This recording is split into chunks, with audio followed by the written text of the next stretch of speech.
How's going guys, welcome to the channel. In this video we are gonna see, what if Naruto got harem with Loona, Octavia and Stolas. Part 2. If you wants to see awesome fanfiction like this, don't forget to subscribe. Now let's get into the video. Third POV 2 days later. Naruto groaned. He heard his phone going off as Naruto opened his eye and looked up at the roof of his room. On his chest lay happy Octavia with one of Naruto's shirts on. Naruto reached over to his nightstand and grabbed his phone. Naruto looked at the screen and saw Loona calling him. Naruto picked up as Octavia started to wake up. "What's up Loona? Hey, could we meet up and talk? Oh, and bring Octavia too." Loona spoke in a softer tone than she normally did. Naruto hoped this was the chance he'd been wanting. Naruto shook Octavia and she woke up and looked at Naruto. "Sure Loona, we'll be there as soon as we can." Octavia nodded and stretched her legs. "Thanks Alpha, I'll have some breakfast waiting for you too." "Thanks Loona."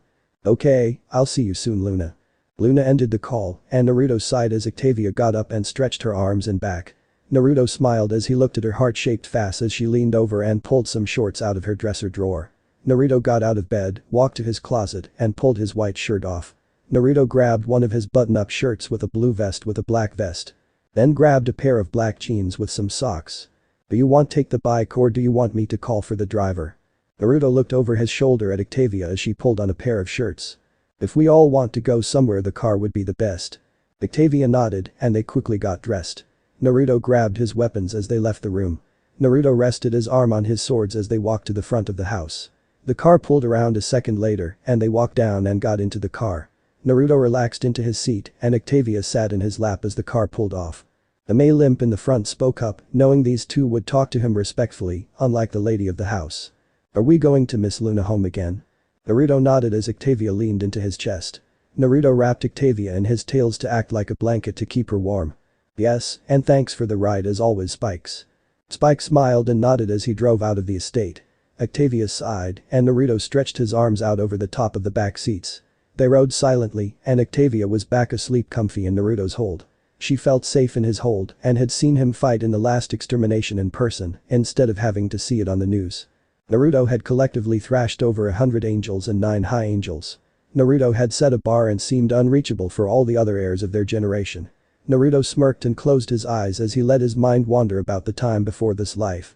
Naruto's smirk dropped and a frown crossed his face. All of his memories were of pain and suffering.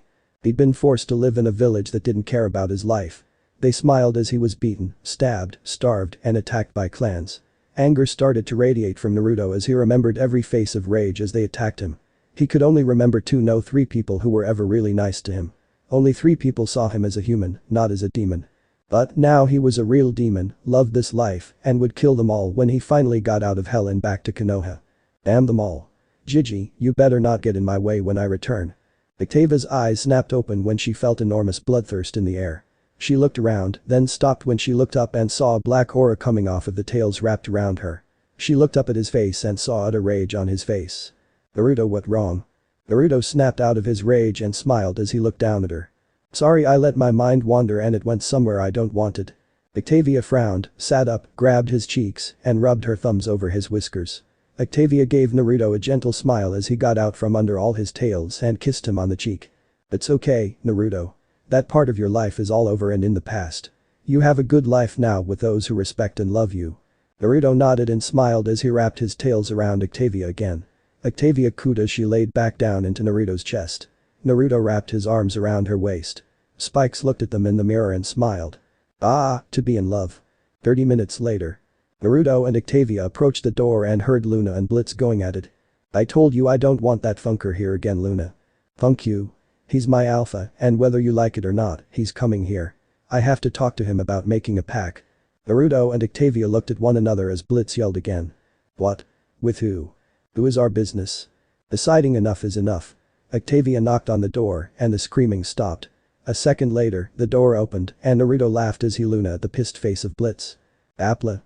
Loona shoved Blitz away from the door and smiled as she saw her alpha again. Octavia was at his side and Loona was glad to see her for a change. Loona moved aside and welcomed them in. They walked in and Loona grabbed Blitz and bared her teeth at his as he tried to run. "I need the apartment. Go get some food." She threw it into the hall and threw some cash from her pocket. Naruto and Octavia laughed as Loona looked back with a smile. "Hey, Alpha, Octavia. You two can have a seat, I got the food in the kitchen. Thanks, Loona. Yeah, thanks. Loona nodded and quickly rushed into the kitchen. Octavia sat down and Naruto walked over to the kitchen. Naruto saw Loona trying to carry 3 plates of scrambled eggs, toast, and bacon with some juice on the counter. Naruto smiled, walked into the kitchen, and used 3 tails to pick up the plates. Alpha. Naruto smiled as he cupped her cheek, and Loona's tail was wagging like crazy as she leaned into Naruto's hand. Loona loved her alpha's touch. Naruto smiled and kissed her nose quickly before taking the juice cups. No need to try and do it all alone, my pretty little hound. Loona smiled as her tail wagged and followed Naruto to the living room. Naruto stretched out his tails and set everything on the table before Octavia as he and Loona sat down. They all took a plate and Naruto sighed before he opened the top of his vest and pulled the letter out. He held it out to Loona and she took it. What is this? The letter from the royal family explaining some stuff and I'm hoping will keep me alive. Loona nodded, took the letter, flipped it open, and read as they ate. Loona hummed as she set the letter on the table and then looked at Octavia. So, is this the deal? Octavia nodded as she sat her fork down. She leaned back into the couch and crossed her arms. It is, and I'm fine sharing with you, Loona. I hate to say it, but I respect your strong will, and you clearly love Naruto as much as me. Loona nodded and then finished eating. Once they were done, a knock came from the front door.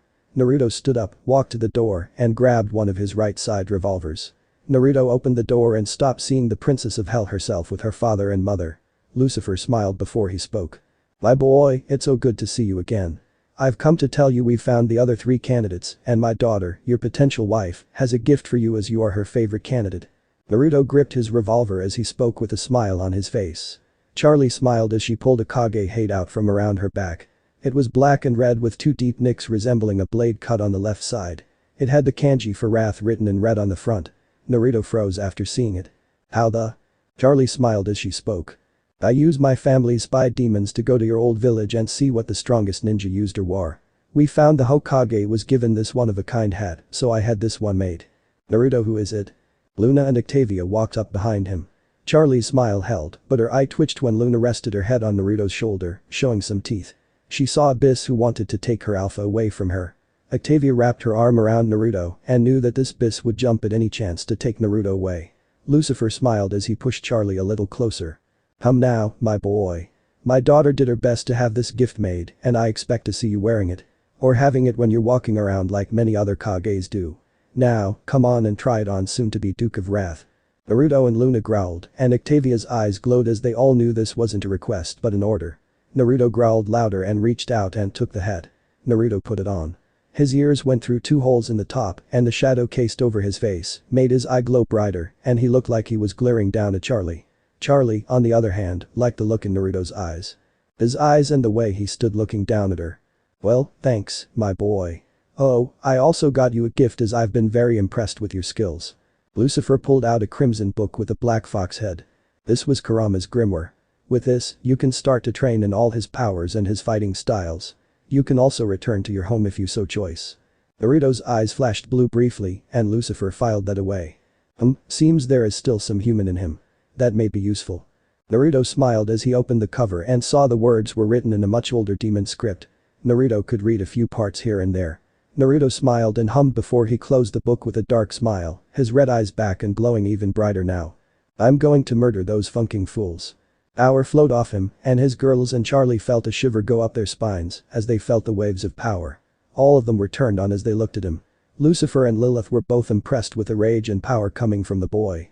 Hell, 7th year 3rd Pav. Naruto smiled as he sat in the garden of Octavia's home, reading what he could with Stella's help. His house would be ready in a few days and they all made plans for Loona and Octavia to move in. Stella had made Stolas agree and Loona had forced the fact with her already having trucks to pick up her stuff. Hey Naruto. Naruto looked up from his book and smiled when he saw Octavia with her own grimoire. Dad finally gave me my grimoire. And look, I can already use a spell. Octavia opened her grimoire and then was covered in purple smoke. Naruto's jaw dropped a second later as he looked at a dark-skinned Octave with raven black hair and 2 dark pink highlights. Her eyes had turned a bright red. She looked like she had on black lipstick and had a mole under her left eye. Naruto stood up and looked at her and Octavia watched as Naruto's eyes turned blue again. Octavia blinked and they were red again. Octavia grabbed his cheek and his eye flashed again. Naruto, your eyes are flashing blue, do you not like my human form? Naruto sighed as he held the hand on his face. No, it's just the past, that's all. I haven't seen a human face in so long, and seeing one again. I guess not all the human is out of me. Octavia smiled as she ran a thumb over his whisker mark. It's fine, Naruto, but maybe you should think about this or. Naruto looked down at his book. Octavia and Stella seemed to know what he was thinking. Stella stood up and spoke, a little worried at what Naruto was thinking. Naruto, I know what you're thinking and I don't think going back is what's best for you. Nodding his head, Octavia's hand fell from his face. No, I think this is what I need. Before I can take on the duties of my role I need to settle my past before I start down this path. Naruto took a few deep breaths and his book glowed. Stella reached out and Octavia stepped back. Naruto wait. Naruto was engulfed in blue flames and after they vanished, Naruto looked like a normal human again. Think Naruto Shippuden but dressed in a western dress. Naruto sighed as he opened his eyes and his bright blue eyes met with Octavia's crimson ones. Naruto reached up and ran his hands over his head and the ears on his head were gone. Naruto looked back and saw his tails were gone. He couldn't feel the fur he would feel under his shirt and his claws were gone too. It's strange not to see the tails. I'm coming with you. Naruto looked at Octavia and she glared back at him. Naruto opened his mouth to argue but Octavia snapped at him. You're not going back to a place that tried to kill you alone. Naruto flinched and stepped back, remembering that Octavia could be scary when she was mad. Naruto laughed and nodded before he told them he was off to get his bike for a fast getaway if they had to run. When he was back, Stolas was there and held out a contract as he talked with Octavia. When he saw Naruto, Stolas waved him over. Naruto my boy I have a job for you too while you're over there. Naruto raised an eyebrow and Stolas quickly explained that a human family had made a deal long ago and didn't pay, so the clan head was now the only one to collect on. Stolas gave Naruto a demonic seal and told him to attach the seal to the clan head or his heir to finally finish the contract. But Naruto's mind stopped and had an idea and hoped his Jiji was still alive. Naruto opened his book and turned to the page about restoring a body to a younger form. Elemental Nation of Fire 3rd Pav Konoha. Hiruzen Sarutobi sighed as he looked up from his paperwork. He leaned back in his chair and looked up at the roof of his office. It had been 7 years since that night. The third Hokage had tried to get over Naruto's death and the return of the damn Namikaze family and his 2 idiotic students. Hiruzen had to clarify that when he allowed them to return to the shinobi forces, they were to follow every order to the letter. Minato and Kushina had fought him because their 2 surviving kids would have to be clan shinobi and would not be allowed into the regular forces. I wish you were still here, Naruto. I would love to have you come bursting through that door again. Hiruzen looked back at the paperwork before a wave of dark chakra hit him. Hiruzen knew that chakra all too well. ANBU. Hiruzen yelled out as he pulled his robes off, showing his old battle gear. The ANBU appeared and he gave out orders. He felt his rage from that night return to his soul. At Kushina and Minato. That beast has finally returned and this time I want it sealed so tight it will never get out again. Yes sir. They all rushed off and Hiruzen rushed out of his office but stopped when he didn't see the 9 tails. On the roofs around him were Konoha shinobi, ready for battle. Hiruzen looked to his side and saw Minato, Kushina, Tsunade, Jiraiya, Mito, and Menma ready for a brutal battle. Kushina looked around, ready to avenge her firstborn. Where is it? After she yelled, a strange sound ripped through the silence throughout the village. The sound was like thunder and it was getting closer. ANBU at the gate got ready as a shape in a massive dust cloud started to get close to the gates. The ANBU saw there were 2 people. What looked like a strange metal thing was coming at them fast. But as it got close, it suddenly turned to the right and slowed down. The thing stopped at the gate and the ANBU saw 1 man and 1 woman on the thing. They both had on blue pants and what looks like leather jackets. But the man had what looked like a black and red Kage hat with 2 deep nicks that looked like a blade on the left side. It was tied to the left side of his jeans with a kanji for wrath written in red on the front. A cat-masked ANBU jumped down, sword at the ready to cut either of them down. They both had helmets with what looked like a large sunglass over their faces. Who are you? The man laughed before he spoke. Damn, Nico-chan, you've never held a sword at me before. Pat went stiff, only knowing one little boy who ever called her Nico-chan. She lowered her sword as the man reached up to the helmet and pulled it off. Nico dropped her sword as she looked at a pair of bright blue eyes and a head full of spiky blonde hair with whisker marks on his cheeks. Nico only got 1 word out before passing out. Naruto. But the Hokage 2 minutes later. The crane-masked ANBU landed in front of the Hokage and spoke up in a panic. Lord Third I can't believe it, but it's him and he's alive. Hiruzen raised an eyebrow before 2 ANBU appeared in front of the ninja. Hiruzen felt his heart stop for a second. In front of him was someone he thought he watched die. His spiky blonde hair, blue eyes and whisker marks, but that wide smile brought tears to his eyes. Hey Gigi. Hiruzen, not caring for his station at this moment, jumped forward, grabbed Naruto, and hugged him as tears ran down his face. He held a hand on the back of Naruto's head and had a fistful of his leather jacket. Hiruzen pressed Naruto's chin into his shoulder. Hiruzen clung to Naruto as if he'd vanish if he let go. You're alive. Naruto. Everyone around stood in stunned silence. Naruto laughed as he hugged his Gigi back and let him cry. Gigi, look, I understand this a moment many would do anything for, but we got a whole day to talk. Hiruzen stepped back and wiped his eyes before he looked at Naruto. And he was so happy to see that smiling face he'd missed. What do you mean? Naruto sighed before Octavia took her helmet off. She was in her human form but with some more pink highlights. We can't stay in the human world for more than a day or two right now. That snapped Minato out of it and he spoke up. What do you mean, human world? Naruto sighed and ignored Minato. Gigi, we need to talk, and so you know that those ANBU that night didn't kill me, as you can see. The Nine Tails dragged me back to hell with it. Everyone's breath caught as Naruto kept talking. All the ninjas around him listened closely to his words. I know it sounds crazy, and trust me, it wasn't easy, and I know you all can't sense Kurama's chakra. Hiruzen raised an eyebrow, and Naruto realized he'd have to explain that. I'll explain that when it's just the three of us later, Gigi, back to the three main reasons why we're here. I rose in the ranks of Hell's demons and gained the ability to travel to the human world once a month for now. Second, someone in Konoha signed a contract for a human soul, and we're here to find the man who was named. As for the last one, I got a gift for you, Gigi. Hiruzen realized what was about to be talked about and grabbed onto Naruto and the young woman who'd come with him. Hiruzen used the Shunshin to take them all to his office. They left behind a stunned army of ninjas. But the Namikaze family and the two Sannin rushed off, knowing they'd be in the Hokage office. Third Pav Homage office. Hiruzen looked at Naruto, a smile on his face as he looked at the boy. Then he frowned, knowing those fools that should have been Naruto's family would be coming soon. Quickly forming hand signs, Hiruzen sealed the room before he sighed, then looked at his missing grandson in all but blood. Naruto, you've no idea the weight off my heart to know you didn't die that night. But I must know why you and the Kyuubi's chakra appeared simultaneously. Naruto smiled before he nodded his head and waved his hands down. Easy, Gigi, your heart doesn't need to be stressed. Now, what you felt was like Kyuubi's power, but it's not chakra. It's yokai or demonic energy. It's 100 times stronger than chakra, and that is what we used to open up the portal to get here. Plus, I've been in hell this long, so my body adapted to it and I can use it the same as my girl here. Oh, right. Naruto wrapped an arm around Octavia's waist. Octavia blushed as she rested her head on Naruto's shoulder. This is Princess Octavia Gosha of the Gosha family, one of my two girlfriends. Hiruzen's jaw dropped as he looked at Naruto. Hiruzen nodded before he sat down in his chair, his battle armor feeling heavier. He reached into his top drawer and pulled out his pipe and the tobacco. Gigi. Hiruzen held a hand up after packing down the tobacco and lit it. He took a few deep puffs, then breathed it out of his nose. He took the pipe out of his mouth and breathed the rest of the smoke. Hiruzen looked at Naruto, then nodded his head to the side. Naruto looked over and saw a couch. Naruto let go of Octavia and grabbed the side of the couch. He pulled it over, and Hiruzen nodded, and they sat down. Hiruzen took another puff before he spoke. Tell me everything. Naruto and Octavia then spent 5 hours explaining everything to Hiruzen. They only stopped twice as someone tried to force their way into the office before getting started and when two ANBU brought them dinner.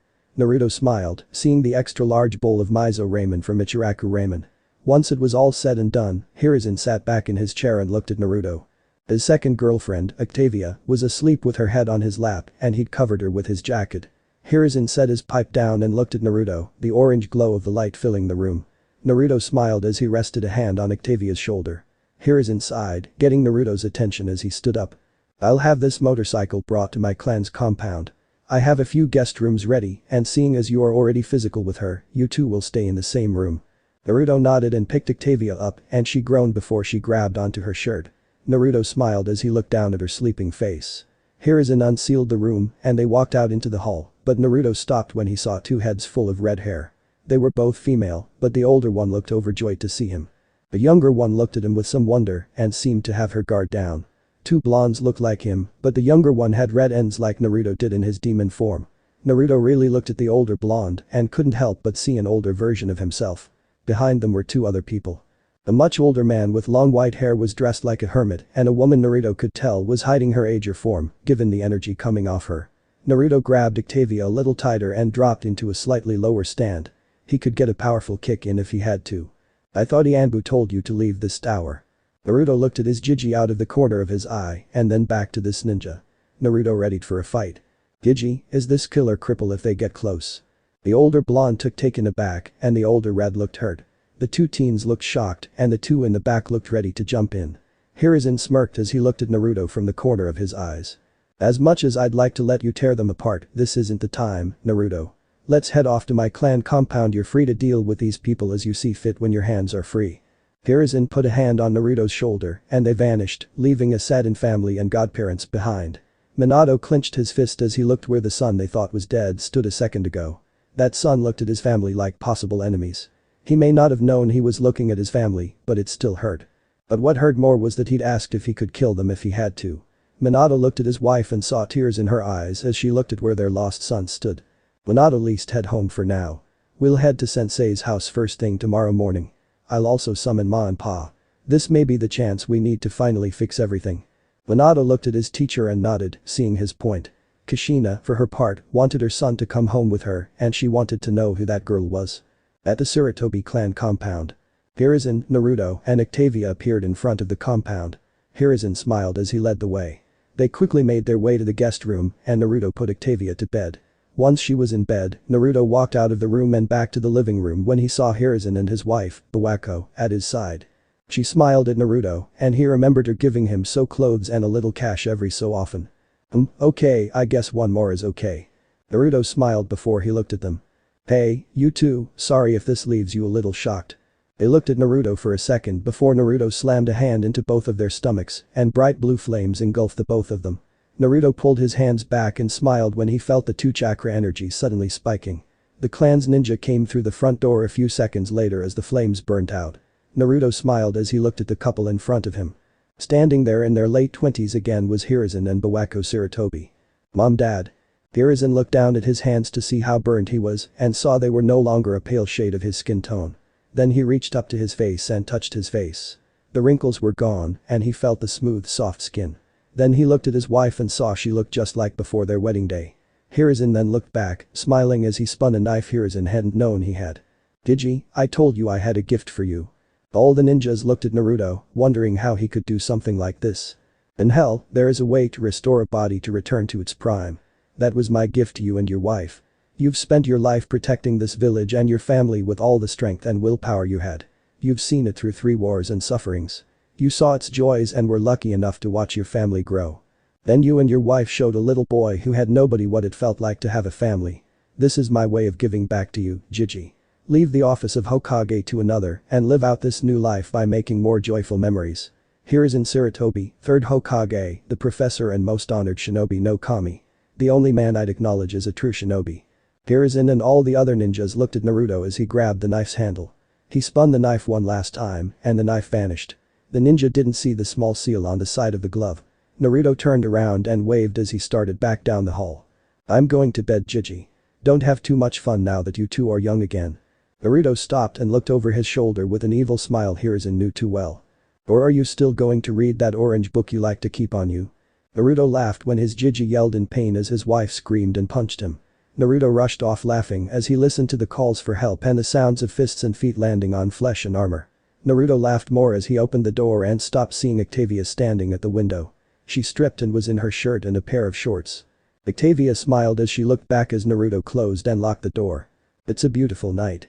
The sky is clear and I can see all the stars. Naruto smiled as he wrapped his arms around her and looked out the window. As he heard his Jiji running past the door screaming for mercy.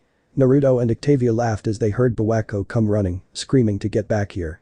Octavia leaned back into Naruto's chest and spoke up as she grabbed his hand. You know he will get back at you for that. Naruto laughed as he freed his hands and wrapped an arm around her waist. Naruto led her to the bed and Octavia climbed back in. Naruto quickly undressed and summoned a set of night clothes. He got the shirt and sleep pants on and climbed into bed. Octavia quickly cuddled into Naruto's chest and laid her head on his shoulder. Naruto smiled as he watched Octavia close her eyes as she started falling back asleep. Naruto sighed before he tapped his belt and one of his 2 guns came out. Naruto grabbed the gun and slipped it under his pillow. Naruto may have been in one of the safest places in the village, but Naruto knew better than most about this village. Naruto closed his eyes and soon he was asleep to the sound of Bawako catching his Jiji from the cry of pain. Next morning. Naruto and Octavia lay in bed asleep. But, too soon, a few knocks came from the door. Octavia groaned, and Naruto opened his eyes when he heard Hirazen's voice. "Naruto, Lady Octavia, breakfast is ready." Octavia groaned again as she opened her eyes and looked at the door with hate. Naruto laughed and Naruto patted her back before she huffed, and they got out of bed. Naruto smiled as he got up behind Octavia as she pulled her nightshirt off. Naruto kissed the back of her neck, and Octavia shivered. Octavia smiled, turned in Naruto's arms, and kissed Naruto's lips. She pulled back, and Naruto hummed as he ran his hands up Octavia's sides. "If only we had the time." Naruto nodded and gave her one more kiss before they let go of each other. Octavia was dressed in a short that hugged her waist and stomach. She had put on some tight dark blue jeans with a pair of knee-high boots. She'd pulled her hair back and tied it in a long ponytail. Naruto had dressed in a simple black long-sleeve button-up and rolled up his sleeves. He had on a pair of relaxed fit jeans and put his boots on. Naruto tied the Wrath Kage hat on his side out of habit. Naruto ran his fingers through his hair as Octavia unlocked the door and Naruto followed her out. They walked down the hall and into a kitchen to the laughing family as Hiruzen and his wife danced around with their son Asuma laughing as he watched them. "Come on Hiruzen, we're not seniors anymore, you don't have to act like a cracked glass anymore." Hiruzen laughed as he spun her around. Naruto laughed and Octavia leaned into Naruto's side as they watched them dance. Asuma laughed more, then saw Naruto and Octavia standing in the doorway. He calmed down a second later and then spoke as he looked at them. "Good morning you two. Come and get some food." Asuma smiled, glad to see the young man who'd given his father a second chance at life. Naruto nodded and Octavia stood back up and walked over to the table. Hiruzen dipped his wife and she laughed as he pulled her back up. Hiruzen and Bawako were living it up again now that they were young. They hugged and Hiruzen smiled as he saw Naruto and Octavia sitting down at the table, making plates. Hiruzen smiled as he spun Bawako one last time before he kissed her cheek and they finally moved to sit down. Naruto smiled as he looked at his Jiji as he made a plate. Naruto rested his chin on his hand as he looked at his Jiji. "Having fun old man?" Naruto smirked and Hiruzen laughed as he looked at Naruto. "Yes, to think I would be able to move like I used to. To dance around with my wife like this again." Naruto smiled as he leaned back into his chair with a cup of milk in his hand. "Yeah, plus that's not even my best trick." Hiruzen smiled hearing that before a maid walked into the kitchen and bowed. "Lord Hokage, the Namikaze family and the Sanins are here and wish to speak with you, Sir Naruto and Lady Octavia. I've placed them in the clan training hall as it is a group larger than normal group." Hiruzen smiled, turned to an angry scowl, and leaked a little kai. Naruto noticing this, quickly stood and ran his hands over his belt. His gun belt appeared with both guns holstered and his sword appeared in his other hand. Naruto quickly put the second belt around his waist and his smile was gone too. "Gigi, if these family is like the ones in hell I'll attack head on and come from behind." Hiruzen laughed and nodded, then waved his hand. Asuma quickly got up and vanished to get ready and get some of their clan shinobi ready.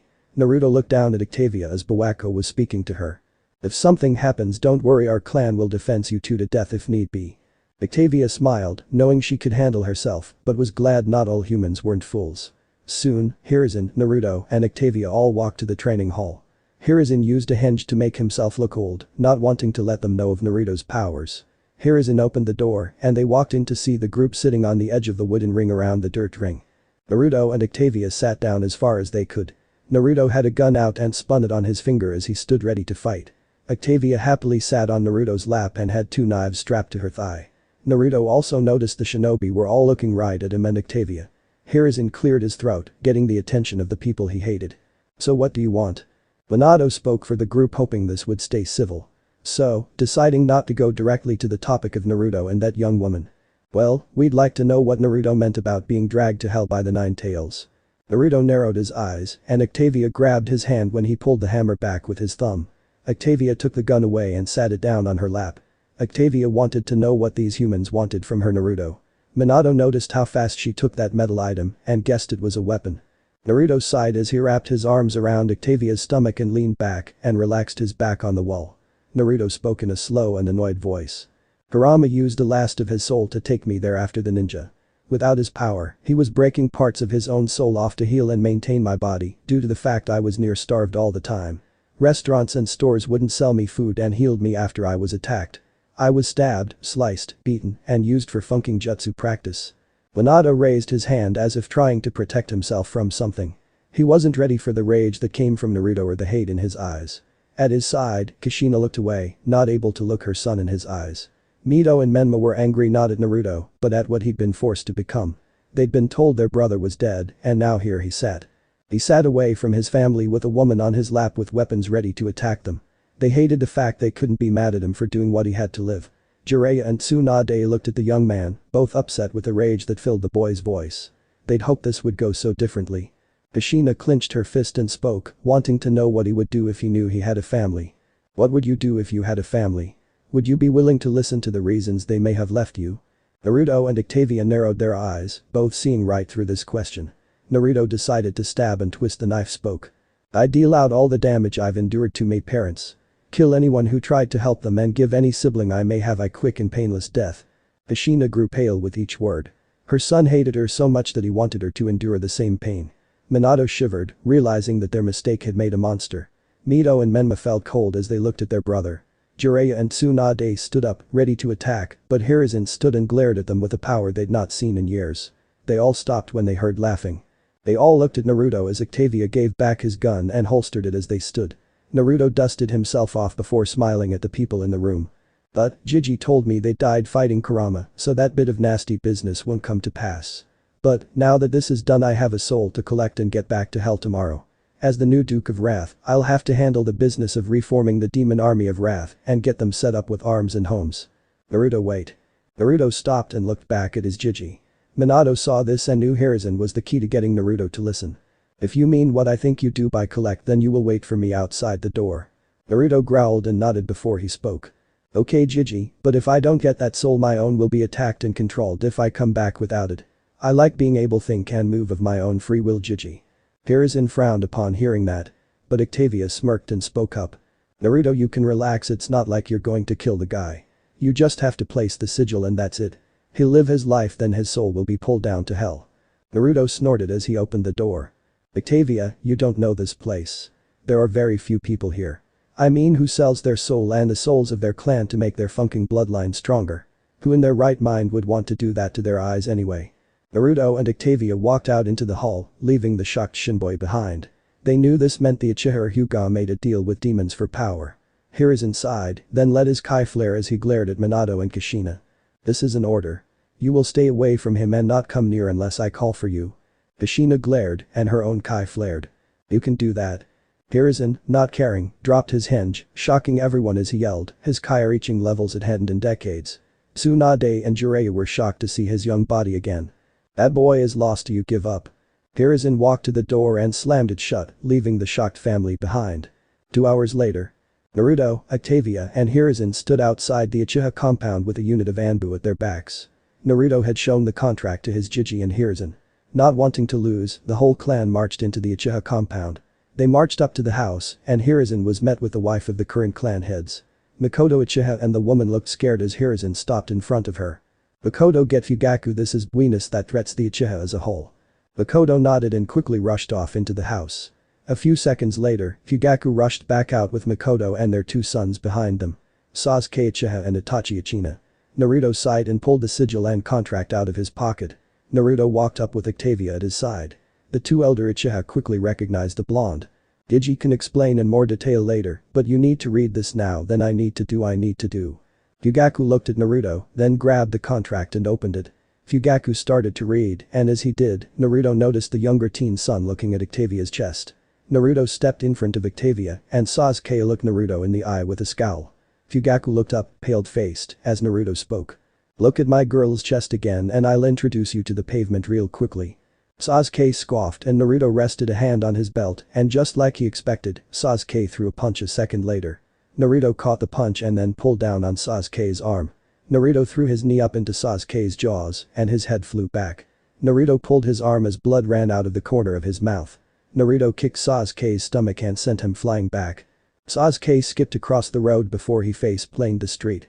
The Uchiha around them looked on in shock as Mikoto rushed over.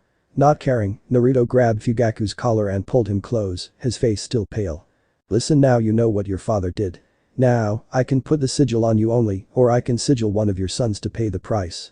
Fugaku nodded as he looked at Naruto, not wanting one of his sons to go to hell no matter what. With a smile, Naruto pulled out the sigil and pulled out Fugaku's jonin jacket and shirt. Naruto slammed the sigil into the center of his chest, and Fugaku screamed as blue flames erupted from the sigil. After a few seconds, the flames died, and Naruto dropped him to the ground. Hiruzen raised his hand and the ANBU vanished, leaving the Uchiha compound grounds. Naruto and Octavia smiled at their job being finished, they could do what they wanted now that the job was done. Naruto wrapped an arm around Octavia's waist and they turned to walk away. "Naruto, my boy." Naruto looked back and saw Hiruzen holding out a large stack of cash. Naruto looked at Hiruzen and he smiled. "It's money I had put away for when you graduated from the ninja academy. There is enough money to pay for a 3-bedroom apartment for half a year. Take Lady Octavia out for a day on town." Octavia took the money and slipped it into her jacket inside her pockets. Naruto looked at Octavia and smiled. Octavia narrowed her eyes before she spoke. "If you want her to come up, I get to decide where we go on the next 4 dates." Naruto smiled wider and spoke up. 3, and once we're back home, I'll have a whole palace wing converted for you. We do have 10 wings, after all. Octavia smiled and nodded before she pulled her hellphone out. Everyone watched what it was as she tapped her fingers on it quickly. A few minutes later, a blue hole opened and a girl quickly rushed out. She was a girl with a body that, like Octavia, put any woman from Konoha to shame. Her long, sliver hair hung free with a black lace bow around her neck. She was in a pair of tight jean booty shorts with long black leggings on. She had on a mid-cut red jacket over a gray and purple shirt. She had white tennis shoes on her feet. Her eyes were bright red with slits in the center. Loona looked around for a second and smiled when she saw Naruto. "Alpha." Loona rushed over and tackled Naruto to the group. Hiruzen laughed as he watched Naruto getting kissed to near death on the ground. The men around them all felt intense jealousy as they watched Octavia grab Loona's jacket and start pulling her off Naruto, yelling that she could have her turn later tonight. Naruto laughed as he picked himself and Loona up and she jumped onto his back. Naruto wrapped his forearms around Loona's hips and Octavia leaned into his side as they walked. 2 hours later, in a clothing store.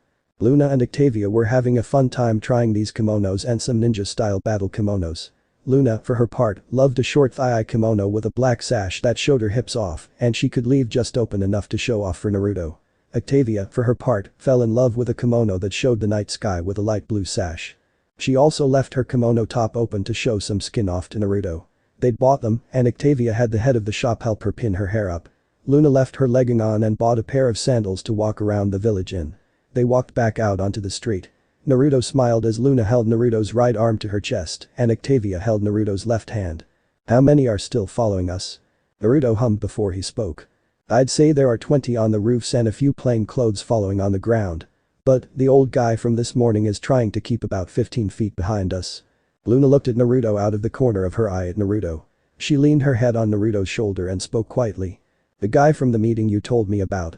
I still can't believe your parents were alive and funking siblings. To think they just abandoned you like they did. And this guy. Is he a danger to us?" Naruto grunted as they walked. "He'd be a headache at best and a nuisance at worst. I could always shoot him if he gets on our nerves too much." Octavia laughed as she covered her mouth and Loona smirked as she bumped hips with Naruto. Naruto felt him getting closer and Naruto growled and squeezed their hands.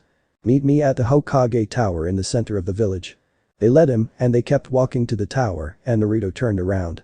Naruto was met with the sight of the man he knew was meant to be something to him before it all happened. Naruto reached down and unclipped the button that held his guns in as he locked eyes with Jiraiya. "You know in hell I'd already have finished you off for following me. But I got my girls with me, you old pervert. You must have a death wish if you're doing that." Jiraiya frowned and sighed as he crossed his arms. "I didn't mean to make you think I was a threat. Naruto, I understand why you have so much anger toward Konoha and how you were treated. No child should have had to endure that kind of treatment. I know I don't have the right to ask this, but I am. Please come to the Namikaze compound this evening, you can bring those girls. There are things you need to know." Naruto snorted before he drew his guns and pulled the hammers back. Jiraiya hearing the clips got worried. But Naruto nodded, then let the hammers back down and holstered his guns. "You're not worth the ammo, Jiraiya of the Sannin. I very quickly figured out who those 4 were by the looks alone. Then there was the desperate question of Kushina's. I got your names by listening as we walked around. People are saying all kinds of things." Naruto laughed at the shocked look on Jiraiya's face. "I have no want to know those people or you too. They threw that chance away a lifetime ago. So, I will not give the time nor the effort to even talk to them. I am lost to them and you too because I will never let any of you be a part of my life. You all will live the rest of your days wondering what could have been. What your lives could have been like. Just like I had to as a child when I dug through the trash to find something to eat. Why didn't I have a mom and dad to take care of me? To rarely ever get a real meal. To know what it's like to know a warm house filled with love waiting for me. I didn't get that until I was dragged down to hell. Do you know what it's like to worry about the next beating or the next nightmare-inducing ninja attack? To hide under a pile of cardboard and plastic to stay warm and out of the rain the night you're thrown out of the orphanages. Jiraiya was unsure what to say as he watched Naruto spit on the ground before speaking again. I will not listen to you or them again, now get out of my sight. Jiraiya frowned and looked Naruto up and down quickly, judging he could use force as long as Naruto couldn't get those things off his side. He could deal with the swords. Jiraiya lunged at Naruto, moving to knock him out so he could take him so Minato could make him understand why they did this. Naruto stepped back, grabbed his demonic sword, and started drawing it. Jiraiya. An ANBU with silver spiked hair appeared behind Jiraiya and Naruto looked at the dog mask. Naruto recognized the ANBU. He grabbed the back of Jiraiya's head and his jacket. He slammed Jiraiya down to the ground as 5 other ANBU appeared, cuffed Jiraiya, and vanished, leaving the dog behind. He looked at Naruto and Naruto let his sword go and smiled. In a while Aniki. Kakashi felt his heart stop for a second, not expecting Naruto to still call him that. Kakashi was not sure what to say or do. Naruto smiled. Go to Gigi and tell him I want to see you unmasked, Aniki. I'd love for my big brother to meet my girls. Oh, and bring Nico-chan. I have gifts for the 2 of you like I did for Gigi. Kakashi smiled under his mask and nodded before jumping away to get the Hokage as fast as possible. Naruto laughed as he walked past the stunned and shocked villagers. Many wanted to say sorry to him, but all were scared after seeing him ready to fight the Toad Sannin. Naruto smiled as he quickly walked down the road. After a few minutes, Naruto heard a fight and quickly started to rush down the road, seeing it was in front of the Hokage Tower. Naruto drew his swords as he jumped over a crowd, ready to fight, but stopped seeing Octavia and Loona beating some young-looking shinobis around. Naruto watched as Loona slammed a large white dog's head down onto the ground. For her part, Octavia had what looked like the last standing shinobi in her hands, choking him out. The ninja had what looked like 2 red fangs on his face with brown hair. He had some dark clothes on with a black jacket on. Naruto looked down and saw most of them had the same marks, and there were a lot of dogs around too. Octavia threw the shinobi away as Loona looked up at Naruto and smiled. Alpha. Loona stomped down on a dog's head that tried to get up. Loona jumped onto Naruto and wrapped her legs around his stomach. The bottom of the kimono was pulled up, showing off the jean shorts she wore under the short bottom. Naruto laughed as he dropped his swords and then grabbed her thighs as she wrapped her arms around Naruto's neck. You missed all the fun. The one Octavia was choking out grabbed her after she told him to funk off. Naruto nodded and Loona gave him a quick kiss before Naruto let her down as ANBU appeared around the downed ninja. They seemed to not care what happened as they quickly started cuffing the ninja and muzzling the dogs. They had quickly taken them away as a man appeared dressed in Jonin gear with a face mask and one eye covered. At his side was Nico-chan. Naruto smiled as he reached down and grabbed his swords. He sheathed them and then tapped 2 spots on his sides. Now for the gifts. 2 gifts appeared in Naruto's hands, a black bag hung on his right hand and a beautifully crafted katana with a dark blue sheath with an upside-down cross pattern in his left. Naruto threw the sword over to Nico-chan and she grabbed the sword, happy to see the gift. She drew her new sword and was shocked at the quality of the sword. Then she froze as she watched the sword turn black with a blue edge. Kakashi was also shocked seeing the black and blue. So what are a tribute? My Nico-chan, you will put that sword to good use. Naruto then looked at Kakashi and waved for him to follow him. Kakashi walked closer and Naruto wrapped an arm around his neck. Naruto pulled him away from all the women, not wanting to get his ass kicked or at least have a head start. Naruto remembered the book Nikki loved. Naruto opened the bag and showed off the 2 stacks of the best straight porn magazines still in the black plastic and brand new porno novels. I know about the porn you used to read when I was a kid, Nikki. Kakashi blushed and started to sweat, not knowing Naruto knew about still like that as a kid. Hell is some of the hottest hotties you'd ever see. I've got my hands on some of the best material from all 9 rings of hell. Naruto laughed evilly as Kakashi, curious, picked the top magazine. Naruto smiled as he put the latest edition of Hell's hottest female celebrities on top. Kakashi ripped off the front plastic and was blown back with one of the nosebleeds of his life. Kakashi slammed down onto the ground, face atomic red. Naruto grabbed the magazine as it fell and was glad he had bought a copy. On the cover page, none other than Verosika Mayday. She was dressed in a slutty see-through night lace with 2 wide X over her large F-cup tits and wide heart-shaped face.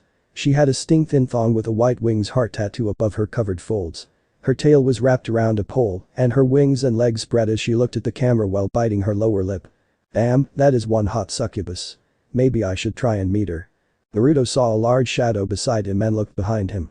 Hiruzen stood there blushing and sputtering, Kakashi holding himself up with a stick. Naruto smirked, seeing him reaching for the bag like a shaking hand. Naruto wrapped an arm around Hiruzen and saw the woman looking at them. He smiled as he showed his Jiji Kakashi's gifts. Hiruzen turned red before. By Kakashi, he was blown back with a massive nosebleed. But, unlike Kakashi, Hiruzen was already trying to get the bag away from Kakashi as Naruto slipped the magazine back in. Naruto laughed as the two perverts ran off. Oh, souls so easily tempted. Naruto smiled and turned around with his arms behind his back. Naruto only had 2 people left to thank and give his last 2 gifts to give to. Who wants lunch? Loona and Octavia smiled, then said goodbye to the ANBU as they quickly rushed up to Naruto's sides. Naruto led the way to the Ichiraku ramen stand, smiling as they walked. Loona and Octavia were happy with the normal Naruto coming back out. Naruto smiled as he stopped in front of the stand. Never thought I would stand in front of this place again. Naruto stepped forward and opened the flaps. Loona and Octavia followed him in. Hey, old man, I need 3 large bowls of miso ramen. There was a bang from the kitchen, then they heard the rushing of feet. Tucci and AM rushed out of the back kitchen and AM looked at Naruto's smile. AM and Tucci rushed around the counter and both hugged Naruto tightly. They were crying tears of joy, glad to see someone they thought of as family was still alive. AM spoke as she cried into Naruto's shoulder. I thought that was just a cruel rumor. But you are alive, Naruto. Naruto laughed, patted AM's head, and rubbed Tucci's back. Loona and Octavia were smiling, seeing some humans really did care. After a few minutes, Tucci pulled away and smiled as he wiped his tears away and looked at Naruto. You said 3 large bowls of miso ramen. I'll have them out in a minute. Anything for our number 1 customer. Naruto laughed, and AM pulled back and looked up at Naruto with a smile. Do you still want it with extra ham? Yeah, but I have gifts for you. Naruto tapped his belt and a large sack came out. Naruto held it out and AM took it and pulled the edge of the sack out. Her eyes flew open and she smiled, seeing the gold inside the sack. The old man's gift is in the box at the bottom. AM smiled and then rushed back into the kitchen. Naruto, Loona, and Octavia all sat down and talked. After a few minutes, AM and Tucci all walked out with 3 large bowls. They set the bowls down and Naruto smiled as she picked up his chopstick. The girls followed and they all broke their chopsticks and spoke together. Thanks for the food. Hino has third pav 8 hours later. Naruto smiled as he watched Octavia and Loona play with the children of Hiruzen's clan. Loona had a younger boy on her shoulders as she rushed around with a few kids chasing after them. For her part, Octavia was sitting at the back of a line of girls, explaining how to make string air with their hands. Hey Naruto. Naruto turned his head and saw Hiruzen and Asuma. Both had frowns on their faces and he stood up. What's wrong? Hiruzen sighed and knew this would upset Naruto some. They've come back. Now, I would have turned them away, but now my old student has brought in the 2 elders of the Toads. Out of respect for the elders I told them I would find and ask you to meet with them tonight before you leave tomorrow morning Sam with the clan heads and the Civian Consul. Naruto sighed and nodded and he got to his feet. He stretched his back and got a few cracks. When he stood straight, he pulled his fingerless combat gloves out and put them on as he followed behind the 2 older men. Naruto clenched his fists, the spiked metal plates appeared over his knuckles and a plate covered the top of his hands. A few seconds later, the spikes shrunk down and made it better to block blades. They walked into the training hall and a purple blur slammed into Naruto's chest as he walked into the training hall. Ah! Naruto hit the floor. Naruto's head smacked against the floor and he let out a stream of curses as he grabbed the thing on his chest and pulled it off. Then stood up and kicked the door and part of the wall down. Who has the funking balls? Ma! Naruto, how dare you treat an elderly toad like that? Naruto blinked and then looked down at the thing in his hand. In his hand behind, held by a cape with a high collar.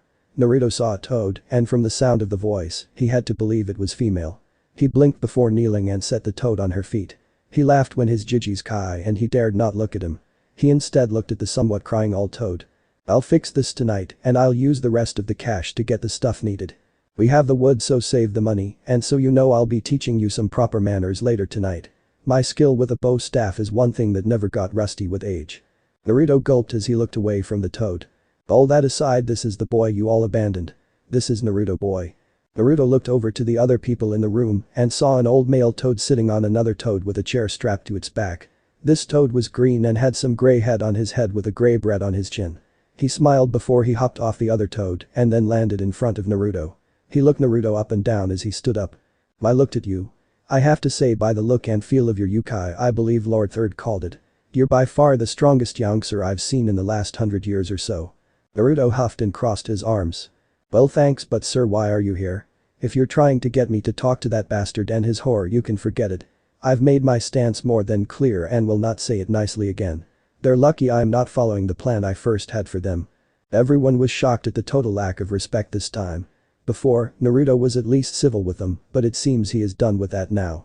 Kushina looked down in shame, but Minato and Jiraiya were ready to attack Naruto. But Naruto's glare at the two froze them to their spots. Pa and Ma looked at one another, and Pa, being the more confident at the moment, spoke up. "Naruto boy, we've heard most of what has happened. If we had known of you or would have done some for you. We toads have been contracted to that man for a few years now and would have thrashed them all if we'd known what they'd done." Naruto looked down at the toads with an unimpressed look in his eye. He sighed, then squatted to the toad's level and spoke annoyedly. "To be honest, I'm a lot happier in hell. I have a real home of my own. I have love, friends, and even if I am a Duke of Hell, I work as skilled killer, taking on all contracts that let me fight powerful demons. Before you ask why I learn, I was a Naruto-born fighter, as I've yet to find my equal among the millions of souls in hell." Naruto sat down before the toads and rested his forearms on his legs. "I'm happy to talk to you too, but they stay quiet or I'm gone and will not talk to any of you again." Ah and Ma realized this may have been worse off than Jiraiya and Minato had made it out to be. Naruto then explained everything that had happened in his time, and Ma was shocked this young tadpole had been up to. Pa, on the other hand, only got angry as he listened. In the end, Pa glared over at the others. "You damn fools." Pa stamped his webbed foot on the ground as he yelled. "Equus of you all," he was dragged down to hell. "Oh, the beating you all have coming is going to be as brutal as the battle that created the Valley of the End." They all flinched, and Minato and Jiraiya both thought of something to say. But they were interrupted as Loona and Octavia walked in. Octavia scowled with her eyes glowing red when she saw Naruto's parents. Loona growled loudly, scaring Minato and Kushina some. Ma and Pa looked up at them, and they both felt fear from the waves of dark energy they were giving off. Naruto smirked, seeing the scared toads, then Loona spoke. "So this is the tomato whore and the Bolus Omega who abandoned our alpha." Minato and Kushina both looked up with anger in their eyes. Naruto stood up, stepped into the ring, and cracked his knuckle as he stopped on the right side of the ring. "I dare any of you to take a single step towards them." Naruto flared his power, his eyes turned red, and a slit formed in the middle. His whiskers grew out, and his body bulked up, tightening his clothes too near ripping. Naruto took the Kage hat off his side and put it on his head. He glared at them as visible waves of red energy rolled off him. His face was covered in shadows, and all they could see were the red glowing eyes. "And, I'll break every bone in your bones." Naruto's voice was calm and steady, but all the adults in front of him saw the eyes of that demon. "I am the heir of Kurama the Nine Tails, and I'm the next Duke of Hell. You all mean nothing to me and never will. Now this is the last time I will say this nicely. Leave us alone or you will pay the price." Minato, fighting back his fear, stood up and glared Naruto down like he'd done to the Nine Tails. "Gather all the courage," he spoke with the strength he did when he was Hokage. "Okay, enough is enough, Naruto." Minato didn't get much more out before Naruto grabbed his throat and lifted him off his feet. Minato grabbed Naruto's arm and kicked around as he was running out of air fast. Tsunade jumped at Naruto and pulled her fist back to knock Naruto out to end this fast. "Back off." Loona was on top of Swan before she could even get close. Loona kicked Swan in the face and her head flew back, blood coming from her mouth. Loona landed on top and pinned her arms with her knees. Loona used her weight to keep her down as she pulled her fist back. Tsunade tried to throw her off but was shocked at the pressure on her arms and stomach kept her pinned. "Abyss, like you should know your place." Loona punched Tsunade hard and blood flew from her mouth. Kushina and Jiraiya tried to help the two, but Hiruzen, Asuma, and Octavia jumped at them. Hiruzen punched Jiraiya hard across the face and he crashed back into the wall. Octavia had Kushina in a chokehold, with Asuma pinning her. Seeing what was going on, Naruto growled and then dropped Minato, letting him cough as he grabbed his throat. Naruto let his body return to normal as he pulled the hat off his head. Naruto sighed, annoyed at how he'd let his temper get the better of him. Pa and Ma were both worried as they looked at Naruto's back, the new prophecy playing in their heads. Ah decided to speak up as Naruto pulled Loona and Octavia off the idiots. "Naruto boy, may we spec in private, just the three of us?" Naruto looked back at the two elder toads as ANBU dragged the enraged Tsunade away. She was bleeding from her nose, mouth, and left corner of her eye. Her face was quickly bruising, and Naruto smiled as he saw his real brother Kakashi holding down Jiraiya and a puddle of blood from his shattered nose out of the corner of his eye. "I'm sorry but no. After today we're going back to hell. I don't plan on having anything to do with this village beyond coming to see Gigi and his clan from time to time. So, I don't mean to be rude, but please understand." Ah and Ma looked at one another, hoping that Naruto wouldn't be the child of destruction. "Hey, Naruto, can we go and get some of that dango stuff?" Naruto looked over at Octavia and nodded. "Sure, when we get, but I have a door and wall to fix." Loona barked out a laugh and Octavia laughed into her hand. Naruto sighed but smiled as he turned and started to walk to the door. "We're not done." Naruto stopped and looked back at Minato. He was back on his feet and punched Naruto's jaw. Annoyed by the fist on his face, Naruto grabbed the forearm before Minato could do anything. There was a sickening crack as Naruto crushed Minato's forearm. Minato screamed as Naruto let his arm go, and Minato dropped down to his knee while holding his arm. Everything stopped as they looked down at Minato. Naruto kicked Minato's chest and sent him flying back into the wall. Minato coughed out a mouthful of blood before Minato passed out. "Minato." Naruto turned his head and looked at Kushina. Kushina got away from the ninja that was trying to hold her down. Not caring for the two, Naruto spits on the ground before he turns and leaves the room with Loona and Octavia. Hiruzen didn't seem too worried about what Naruto had done. They should have known this is how it would have ended by his hands or Naruto's. 1 hour later. Naruto hummed as he watched Loona and Octavia as they talked with a woman named Anko. Naruto didn't know this woman's face or name, so he didn't know if she'd attacked him in the past. Then to his surprise, his phone started to vibrate. He pulled his phone out and saw it was Stella trying to call him. He walked out of the shop as he answered the phone. "Stella, what's up? You never call me, I call you if something is going on." "Well, that's true, I have a request." Naruto raised an eyebrow as he felt ANBU surround him from the rooftops. "That is?" "A hit was just put out on a man named Danzo, Konoha's warhawk. Stolas thought about handing it off to Imp, but you're already there. This one is big money from the royal family itself. Enough for you and your household to live without working for the next 2 years." Plain mask ANBU dropped down around Naruto. Swords were drawn. Naruto sighed as he spoke into the phone in a calm voice.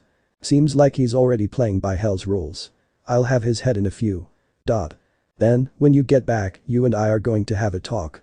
Naruto hung up the phone as he heard cooing. Naruto put his phone away before drawing his guns and firing. Inside the dango stand, Loona and Octavia grabbed Anko as she jumped up. The shop citizens panicked and screamed before the loud bangs they heard stopped. A second later, Naruto dragged a body out of the alleyway with a hole through its chest and back. Naruto placed a demon sigil after seeing a seal on the arm. The sigil would keep the seals on him from activating. Naruto reloaded his guns as normal ANBU appeared around Naruto. Hiruzen arrived a second later with Kakashi with a new copy of The Prince and his Scubus.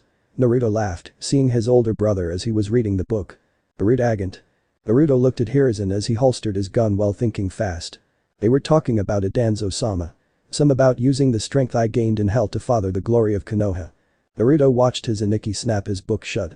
Kakashi and Hiruzen both looked ready to kill. So, someone finally tried to fight. Everyone looked over and saw Loona and Octavia walking out of the dango shop. They looked down at the dead body and Octavia hummed as she looked at it. Octavia leaned down and grabbed the mask and pulled it off. It stuck for a second before it came off, showing the eyes of the Hyuga clan, the Byakugan. On his head was a seal. Naruto didn't know that was fading away. "I guess I'm going to go meet this Danzo and see how he likes the business end of my weapons. He's a dead man walking now that he's picked this fight." Loona smiled and Octavia smirked as Naruto tapped his belt. Octavia's M16 rifle with her ammo bag and an AK-47 for Loona with an ammo backpack. "Are those weapons from hell?" Naruto nodded as the girls loaded the guns as he talked with Hiruzen. "These are what we call guns. In just a day or two of training, a normal person could kill a group of lifetime trained shinobi. Like I just did with much older model handguns. Death with just the twitch of a finger." The ninja and citizens all looked at the weapons they held and felt fear creeping up their spines. These teenagers could kill the village's defenders as if they were kids. After a minute, Octavia summoned her grimoire and cast a tracking spell she'd been practicing. A few seconds later, her eyes opened with purple and white mist coming from her eyes. She looked around as Loona shouldered the Alaska. "I see the path they took to get here. Looks like they were coming from the east side of the village." Naruto nodded and the three started to walk. "Hey, wait." Naruto looked back at Hiruzen as he raised his hand. Suddenly ANBU and ninjas were ready for battle, while a few quickly started to get the root of ANBU bodies. Naruto smiled when his Jiji threw his Hokage ropes off and showed off his full battle armor. "I've waited years for this chance, Naruto. We're coming with you and we're going to finally cut out this cancer from the village." Naruto's smile widened and some power started rolling off him. Loona and Octavia smiled and both planned on jumping onto him tonight. The large group quickly started to move. As they rushed through the village, the ninja were surprised at the speed the three could move. They were moving at low jonin speed. This lets them outrace all the chunin, some of the jonin, and a few of the regular ANBU. Soon they arrived at a house that was of a small path. "Hey Jiji." Hiruzen stopped as Naruto stopped at the edge of the property. "Do you have the means to stop him getting away with jutsu or keep others from getting in? I know this type and he will try and get away." Hiruzen, knowing Naruto was right, nodded and waved his hand. ANBU spread out around the house before running through hand signs. They slammed their hands on the ground and then yelled out. Great chakra sealing dome. The blue dome that stopped someone from using their chakra covered the house, and Naruto quickly pulled his guns as Root ANBU came rushing out. Loona and Octavia shoulder their guns and start firing as the Root ANBU rushed at the group. They dropped more than 12 of them before the ANBU Chunins and Jonin that came with them rushed into battle against the Root ANBU. Naruto jumped into the melee, smile on his face as he fired away. He killed or wounded the Root ANBU, and the ninja on his side quickly started overtaking the battlefield. Octavia and Loona shoot anyone who tried to get behind Naruto. Loona saw a pair appear to the right of the house, then turned and unloaded on them. The one on the left was a young man with auburn-colored hair and amber eyes. He wore a short black jacket with red straps on the shoulders. Loona riddled him with bullets, dropping his body to the ground. He was a fairly tall and lean-built man. He was also heavily clothed, short black jacket with red straps over the shoulder strips. He'd been hit in the leg, stomach, left arm, and the left side of his chest. He screamed as he hit the ground hard, but two ANBU dropped down and stabbed him through the chest with their swords. Naruto down. Naruto dropped as his Aniki threw a kunai into the throat of the Root agent. Naruto turned around and saw the fighting was coming to an end. Ah, come on. It's over already. Hiruzen and Kakashi looked at Naruto worried but left it be for now, knowing it wasn't the time to deal with that. Naruto sighed before he holstered his left revolver, reloaded his right revolver with some special rounds from ammo holders on the back of his belt, and then loaded them into his gun. Octavia, seeing the round, gasped. "Soul bullets, how did you get those?" Naruto smiled as he closed the cylinder. Everyone around froze as he started walking to the house. "I had these made along with some holy bullets to deal with stronger demons. After I shoot him, his soul will go straight to hell with no chance to use any jutsu to save his face." Loona and Octavia followed Naruto into the house. In the house. Danzo sighed as he sipped his tea while reading over his Root ANBU reports. "Knock knock, motherfinker." Danzo looked up as his door was kicked off the hinges. Naruto leveled his gun at him. "Hell Stolas," I said, "hey father-in-law." Naruto pulled the trigger. The bullet punched straight through Danzo's throat and he fell face first onto the desk. Naruto smiled as he walked into the room and noticed something. The hand had something metal under his half-cloak on a heavily bandaged arm. Naruto walked over and pulled the body over the desk. Naruto ripped the cloak and saw he had a metal forearm guard on. Naruto narrowed his eyes as he looked at there was something on his chest. Naruto pulled his top open and saw what looked like tattoos on his chest. Some felt off to Naruto. "Loona, go get Gigi and be fast." Loona, doing what Naruto said, rushed off. Naruto moved to the arm, broke a metal thing on his forearm, and then pulled a knife out as he looked at his face.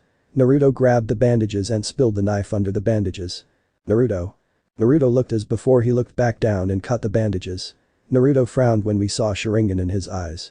Hiruzen looked down and saw the Sharingan.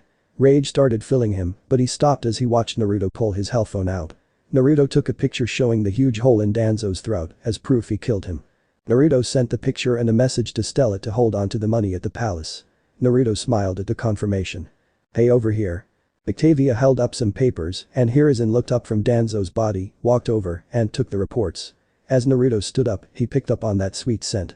Naruto looked at Loona out of the corner of his eyes and saw her blushing as she looked at him. Naruto knew Loona and Octavia both had lust in their eyes. Aw shit. Loona dropped the Alaska and jumped onto Naruto. Loona's eyes started to turn back to normal. Naruto had forgotten that the more dominance and power an alpha showed, the more a female hellhound would want to funk. Not here. Loona grabbed Naruto's cheeks, started kissing, and tried to get her tongue into his mouth. Loona's mind was quickly giving in to her lust. Hiruzen blushed and looked away, chalking it up to a massive cultural difference. He made a note to ask about these cultures tonight at the council meeting.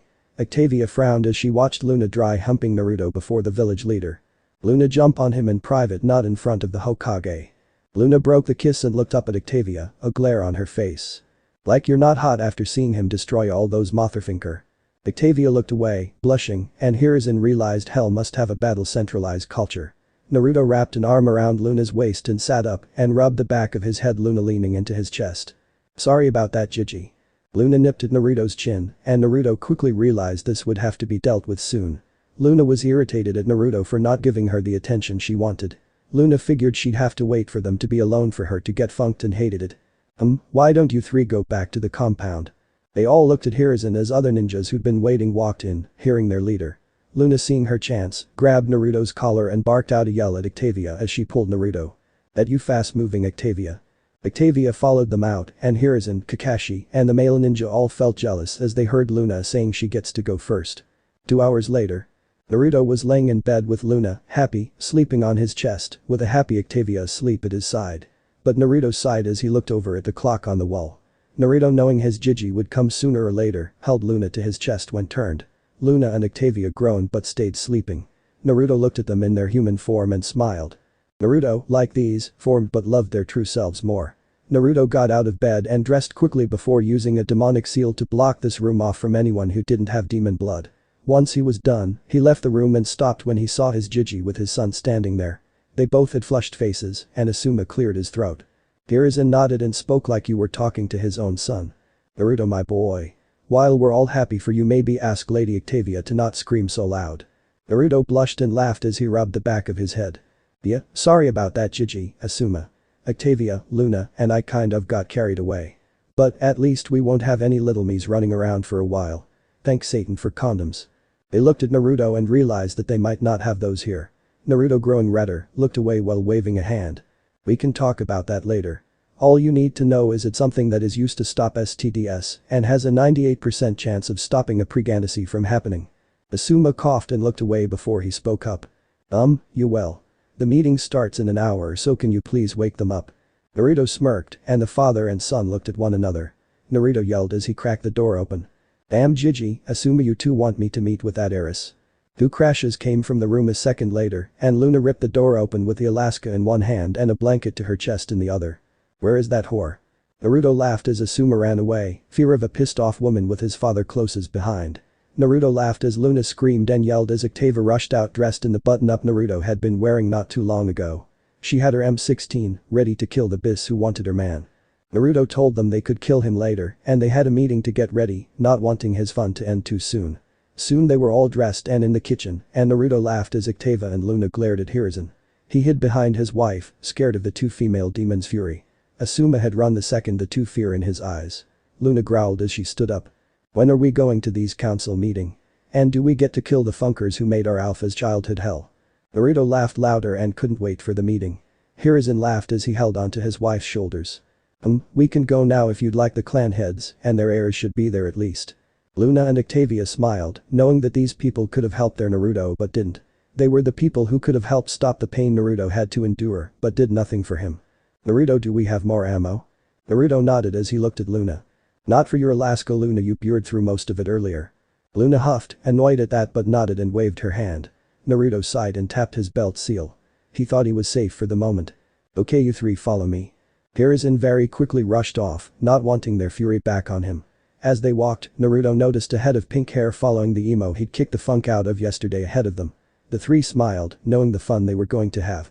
Soon they arrived at the Hokage Tower and saw a group of young shinobi waiting outside of the tower. Naruto hummed as he unclipped the buttons of his revolvers. Naruto saw the guy Octavia was choking out among the group with the dog Loona slammed to the ground. Along with his 2 siblings from the Harem bastard. They looked at them as they walked past them all. The boy with the red fangs yelled when he saw Loona and Octavia again. Hey, you're those bis. Naruto punched him in the face as he walked by. The power of the punch sent the young shinobi flying down the street and he slammed into the building at the end of the street. He fell out of the wall and slammed face first onto the ground, a pool of blood quickly forming. The large white dog shivered behind a blue-haired play-eyed girl who looked at Naruto with lust after seeing that powerful punch. Sasuke looked at him angrily as the 3 walked into the building, the dog running away now that the monster of Alpha wasn't looking at him. All the shinobi looked at one another, then followed them in as 2 ANBU quickly took the knocked out fool to the hospital. As they walked, they saw people quickly getting out of the way of the small group, all of them scared of the power of this group. They now knew the rumor that Hiruzen, the 3rd Hokage, was young again was true. As well as the boy they all treated like scum was alive and well. At his sides were 2 powerful-looking young women and all 4 gave off power as they all walked forward. Naruto. They all stopped and Naruto looked to the side. He saw Kushina and Minato sitting on a bench with a cast on his arm. Naruto smirked. Ah, the tomato head. What can I do for a stranger? Kushina punched the wall as she looked at Naruto. Minato and Tsunade were unsure if they wanted the trouble, both knowing Naruto didn't and wouldn't care. I'm your mother. Naruto scoffed and stepped forward, hand raised. He shoved her out of their way, shocking everyone as he just shoved his mother away like she was nothing. As Loona and Octavia walked by, Loona kicked out Kushina's legs, grabbed her head, and slammed her face first into the wall. Minato and Tsunade both jumped up, ready to unleash on the two, but stopped at the cold stare of Hiruzen. They backed down, unwilling to risk the rage of the man they both saw as a father figure and teacher. They stood aside as the four walked into the council hall. Naruto looked at the old clan heads he'd once known as a child. The clan heads looked at the group as they walked into the room. Naruto, Loona, and Octavia sat in the front row of seats. Naruto crossed his arms as the heirs walked into the room, and each walked to their parent, all but the wild-looking woman. She looked around at the group before she spoke up. "Where is Kiba?" The blonde looked over at Naruto, and the woman looked at him. Naruto huffed as he spoke up. "He called my girls bis, so I knocked him out instead of killing him like I normally would. He should have died yesterday when he grabbed Octavia, but he lived." The woman frowned but knew Kiba had overstepped by touching an alpha's mate. She nodded, walked over, and sat behind a large desk. After a minute, the other clan heads followed, and the heirs stood behind their parents and waited. Soon the room started to fill, and many citizens looked at Naruto and felt the shame from all those years coming back. They looked at their greatest mistake, and many wanted to apologize. Still, the aura around his small group kept them away. After another few minutes Minato, Kushina, and Tsunade walked in, and many were shocked as they saw their battered bodies. Many then looked over at Naruto as he smirked after seeing them. They couldn't blame the boy, but were shocked to see the violence he'd used. After a minute, the civilian council walked in with the two remaining elders, and all stopped when they saw the young Hiruzen. Hiruzen smiled as he looked at his old teammates. "Fiharu, Hamura, my friends, how are you?" Their jaws dropped as they looked at Hiruzen's smirk. "How?" Fiharu yelled as she looked at her old teammate. Naruto and Hiruzen laughed, and Naruto snapped his fingers, making the blue flame appear as he looked at the two out of the corner of his eye. Everyone looked at his flames. "I have the ability to reverse the age of anyone to their prime or slow it for a few decades. But, unlike my Jiji who always watched out for me, there is a price to be paid for anyone wanting this done." All the older people, Tswand included, wondered what the price was. Fiharu, seeing a chance to be young again, spoke up with her best grandmother's smile. "And what is this price?" Naruto smiled as he spoke. "Oh, just your eternal soul or you firstborn soul, you know, standard hell deals. But as per the laws of hell I can only take the soul once you die." Fiharu paled as she looked at the boy. Naruto smiled, snapped his fingers, and the flames vanished, and two cards appeared as the last flames rose from his hand. They were black as night with a red 5-pointed star on the back. Naruto threw them both at the two elders, and they caught the cards. They looked down and saw two blank cards, then looked at Naruto, and he smiled as he leaned back into his seat. "So you know, another ability I have is to show the lifespan of someone with those cards." After saying that, the hand holding the cards felt a cutting pain. They dropped the card with both flying back to Naruto. Naruto caught them and looked at the dates as they were burned onto the cards. Naruto laughed and nodded as he slipped the cards into the chest pocket of his vest. He put his hands behind his head as he looked at Hamura. "I hope you have a will made out and your coffin picked out." Hamura felt fear as he looked at Naruto. "I don't." Naruto laughed more, then made another card and tapped it on his knee. After a few taps, he threw the card over to Hamura. "All I can say is you better get to it. Or if you change your mind, just put some blood on that card and threw it on a wall. I'll come quick and we'll see if we can work a deal." Now scared that his life may end soon, Hamura looked down at the black card in his hands.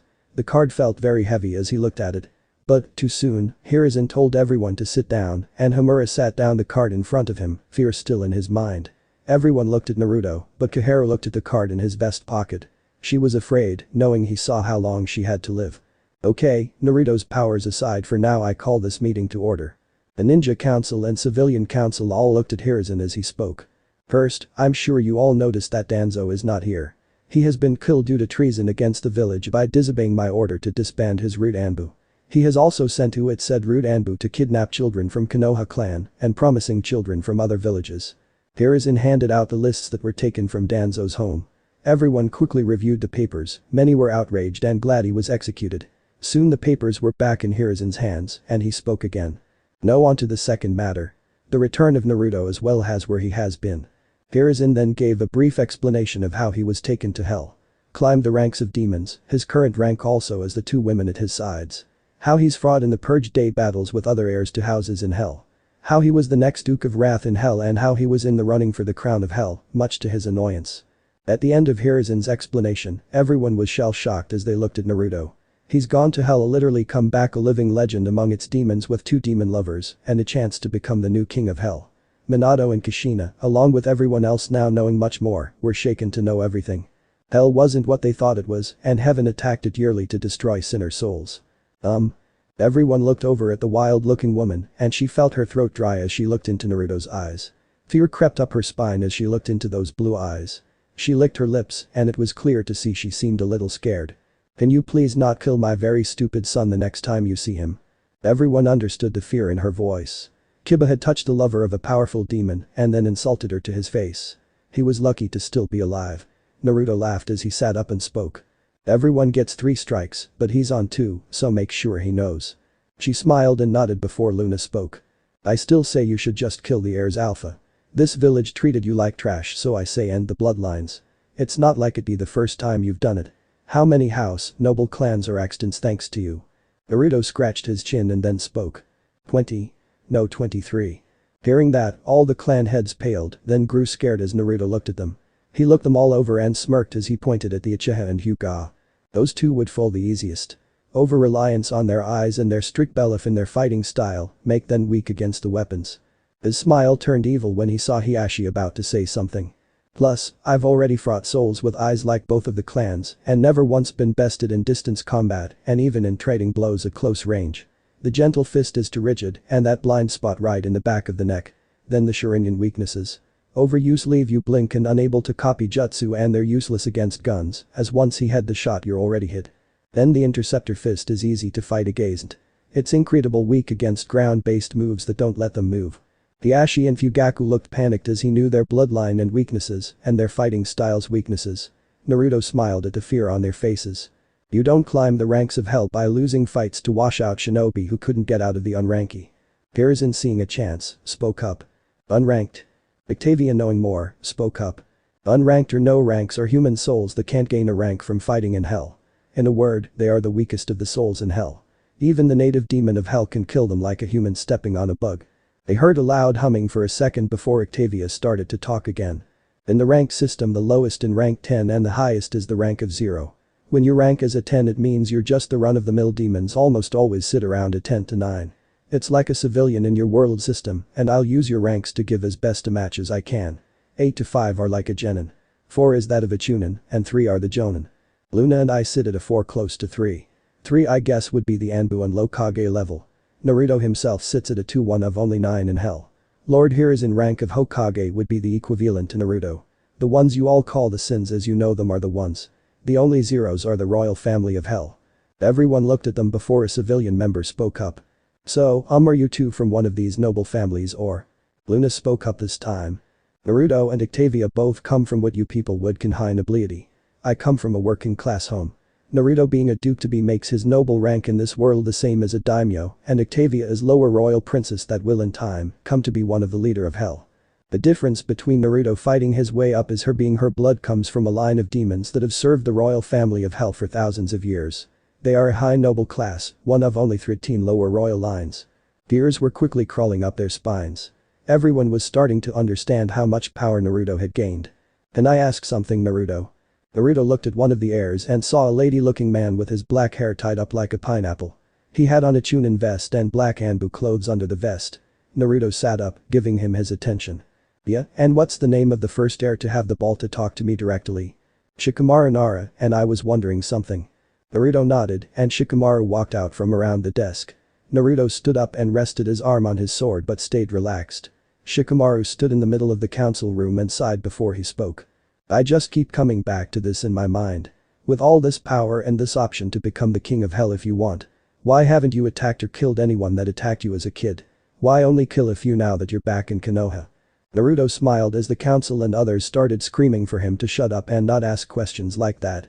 Naruto laughed a little as he sat back down, crossed his legs, and leaned back into his seat. Naruto interlaced his fingers as he looked at Shikamaru, as everyone quieted down. Oh, that is simple, Shikamaru. I could kill everyone here in a matter of an hour or two if I take my time. But I was forced to endure years of that treatment, so I'm in talk with demons that can spread diseases to plants, animals, and humans. I think a slow death is far more appropriate, but I've yet to decide if that is what I will do. I could care less for anyone who thinks they feel sorry for how they treated me. I'd gladly kill them all with no hesitation, but children were born after I was in hell, and people who were kind to me. I don't want an indiscriminate attack that will harm them as they did nothing to me. As for those we killed. We were attacked, so it was in defense of ourselves. But, if you'd like, I could kill everyone in this room in a few minutes. Shikamaru had some sweat running down the side of his face as he looked down at Naruto. All the people in the room were uneasy with how casually he said it, with his lover both smiling at his sides. Naruto laughed more as he locked eyes with Shikamaru. I guess you Shikamaru Nara have the biggest stones among the heirs. I respect that, Shikamaru. If you end up in hell, I'll set you up in a nice house in the city. Shikamaru laughed before he backed up and went back around the desk. May I ask something of Lady Octavia? Naruto growled as Kushina stood up from her council seat. She cleared her throat and spoke. The Kyuubi was a red giant fox. If you all are demons of such high levels of power, then why do all of you look like normal humans? Octavia, Loona, and Naruto all smiled as they all looked at each other. Octavia smiled as she looked back at Kushina. We normally don't like normal humans. Would you all like to see our demon bodies? Everyone nodded and Octavia stood up and her eyes glowed before she was covered in dark purple smoke. A second later, the smoke faded away and everyone jumped back when they saw her owl form.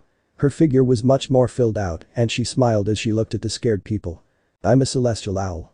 Loona stood then blew smoke. After a few seconds, a gray and white tail came out of the smoke while it faded away. They saw her body was far more toned and she looked like a large female wolf. Looking closely, you could see she had a set of abs thanks to the tight shirt. Loona smiled, showing her fangs and flexing her clawed hands, scaring people more. I'm a pure-blood hellhound. Naruto laughed as blue flames erupted around him as he stood up. Soon the flames turned red. After a second, 9 huge fox tails flew out of the flames. Everyone's blood ran cold as the flames away, showing off all of the fox traits Naruto had gained from kurama. Naruto stretched out his tails and back. Loud cracks rang out as Naruto moved around. His razor-sharp claws flashed in the light and his piercing red eye landed on his parents. His 9 tails relaxed, then he jumped and turned and saw a young girl not older than 5 grabbing onto one. A woman quickly rushed forward and was about to grab the girl before Naruto smiled. He wrapped the tail around the girl's hand. She smiled as she rubbed her face on the tail. She's fine. These two love how soft my tails are. Loona and Octavia blushed and looked away before turning back. Naruto stayed in his demon form as other kids got away from their parents and started to feel and chase the tails he moved around. Naruto sat down on the ground and a young girl with red fangs on her cheeks climbed up Naruto's back. Naruto supported her feet with a free tail as a chubby boy pulled on his vest to try and get to Naruto's ears. Naruto laughed before reaching down and pulling the Wrath Kage hat off his side. He put it on the boy's head, laughed, and ran off with the hate. I want that back. Yes, sir. The ninja and parents couldn't believe what they were watching. Even if it was Naruto, a demon duke was letting kids climb all over his tails and use him as a plaything. Hiruzen coughed into his hand and Naruto looked up as the girl standing on his tail played with his fox ears. Sorry Gigi. I never really was capable of upsetting kids. Naruto shook his head, wrapped a tail around her, and sat her down beside him. Naruto stood up and was engulfed in flames again before returning to his human form. The boy with Naruto's Kage hat walked up to him and held the hat out to Naruto. Here you go, sir. Naruto smiled and patted his head before he retired it to his side. Thanks, kid. The boy didn't leave and seemed to be thinking about something. Naruto raised an eyebrow as the boy pulled on his vest. How did you get tails and ears like that? Naruto laughed and sat down as he looked at the boy, knowing others were wondering the same thing. Well, it's not easy to explain, but I'll try my best. Well, you see, when I was taken away my own soul was damaged very badly on the way down. More than half of it was beyond help, so parts the 9 tails own soul fused with mine. I gained a lot from, but I've also gained a few weakness too. Like what? Naruto laughed at the boy's innocence. Well, I can no longer live in the human world for more than a few days at a time. I'm now very weak against some special holy metals and natural elements in the world of human. But thankfully for me there are none of these or anywhere in the elemental nations. Stars filled his eyes and he jumped up and down. That's cool. Does that mean you are as strong as the Hokage, then? Naruto laughed and claimed the boy down. In raw power, I'm sure I'm much stronger, but he's got years of combat skills I just don't have. I'm sure he could still beat me around like it's nothing. Raw power isn't worth much if you can't catch your enemy or hit them. The boy rushed off after getting the answers he wanted. The ninja, now calming down, nodded, knowing Naruto was right. Hiruzen cleared his throat again and then started to talk. Okay, everyone. Are there many more questions? Sasuke spoke up with a proud tone. I want a rematch. Naruto raised an eyebrow with a smirk. Aw, does the little uchiha like getting his ass kicked? I already stomped you into the ground once, no mercy if you want to go again. As Sasuke was about to yell, his father grabbed his mouth and laughed, scared Naruto would kill him this time. No, Lord Naruto. My stupid second son doesn't know when to keep his stupid mouth shut. Loona and Octavia were snickering as they watched it too. Well, I'm sure I spec for everyone that this was a very informative. Anyone who wants any more information is free to come to me tomorrow. The dark aura started to come off Hiruzen as he turned and glared at Naruto. Naruto has to fix part of my house and pay for his little prank from last night. I also plan on proving him right about skill by having a sparring match with him. Naruto paled, and Loona and Octavia laughed. Naruto looked at the now open doors and bolted Hiruzen close behind, yelling for Naruto to take it like a man. Loona and Octavia busted their guts laughing. A few of the clan heads did the same. 2 hours later. Naruto groaned as he laid on the wood around the sparring ring. Loona and Octavia looked down at Naruto, knowing he had that beating coming. Naruto was black and blue with some cuts along his arms and chest. Loona then looked at Hiruzen and laughed, seeing his ruined armor and the 4 medics healing him. He was just as beaten up, and Naruto was right about his skills and experience making a difference in the fight. Naruto's never landed a solid punch, but the glancing blows were more than enough to do damage. Hiruzen, why were you trying to pick a fight with him? The wacko yelled at Hiruzen as the medic finished healing his right rib cage. Naruto laughed loudly, getting everyone's attention. The old man kicked my face 7 different ways. I may have more power, but he still fucking kicked my face. Hard-earned skills and experience can beat out power 9 times out of 10. Hiruzen smiled, glad Naruto understood something like that. You've learned a lot, Naruto. I'm happy to send you back with some of those skills. Naruto sat up and looked at Hiruzen. He smiled before he stood up, making the medics move aside. I've got scrolls with a lot of personal jutsu, as well as some from the scroll of sealing, and some of my clan's to jutsu chakra exercises. With permission, the 8 inner gates formation. Now, with your body training, you can open the first and second gates. But, the gates are very dangerous and never open the last gate, the gate of death. I know they may not be what you're used to, but diversifying can save you instead of just specializing in one area. Best chance I made after you left. We've had many more new teams survive first. Now let the medic heal you up. Naruto smirked before he stopped blocking his demon energy as he stood. Once he let up on holding his power back, a huge wave of power rushed across the village. The dark energy shocked everyone since it felt so much like Kyuubi. They watched the wounds heal in seconds, and Naruto smiled as he looked at Hiruzen. Hiruzen saw shocked as the levels of power were rocking up. Naruto cut the power off and relaxed. Gigi, I'm fighting you as a human, not a demon duke. Octavia and Loona smiled as they stood up. All of them felt a ninja rush for the compound. They all smiled before they walked out of the training hall and into the yard. Naruto cracked his knuckles as he looked around. All 3 smiled, seeing Kakashi up front. Loona and Octavia saw a hell cover on the front of the book he was reading. They looked at Naruto, and he laughed as he looked up at the clouds, hoping to sleep in a bed tonight. Kakashi looked up from the book and gave them all an eye smile. Hey, little brother. We all felt the spike, so what happened? Naruto growled, crossed his arms, and looked away, making Loona and Octavia laugh before Loona spoke up. Gigi kicked his face, and he had to use powers to heal himself. Octavia spoke up in their boyfriend's defense. Now Loona, Naruto did get a few blows in. Enough for him to shatter about 3/4 of his armor and have 5 medics treating him. Naruto smirked before Kakashi snapped his book shut. Naruto jumped, still a little on edge from his fast kicking.